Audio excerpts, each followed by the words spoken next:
Yeah, so I'm trying to point out the way to get to where you want to get with the Lord. And I believe personally that the church is deceived. Not all of them, but a lot of the churches, they're deceived.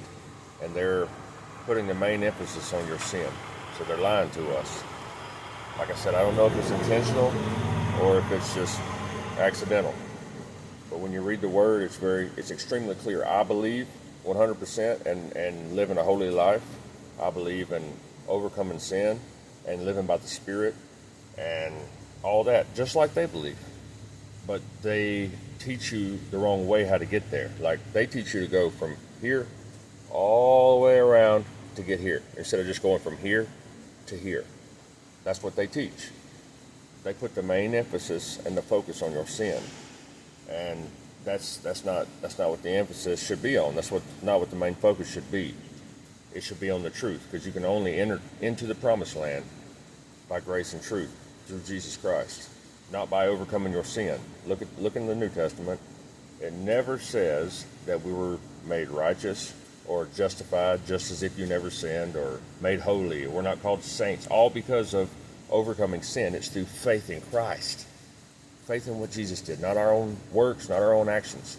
But this right here, this Bible verse I got pulled up, it teaches you and shows you it's not about the law. The law cannot set you free from sin. Only grace and truth can. Only the Spirit of God can.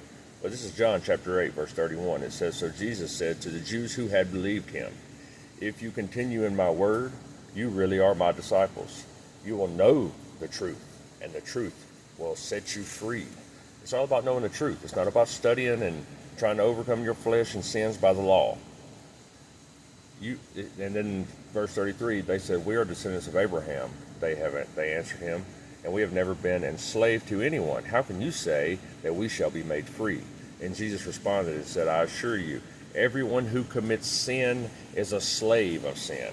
A slave does not remain in the household forever, but a son does. A son remains forever. Therefore, if the Son makes you free, you shall be free indeed." There's a whole lot more freedom out there than what they're telling us about. There's a whole lot more joy and peace and love and like zero guilt, shame, and condemnation, because that's all from hell and it keeps you bound to what you want to be free from. There's a whole nother life out there, and they're not telling us about it in the church. So y'all get in the Word yourself and see it for yourself and be made free by the truth.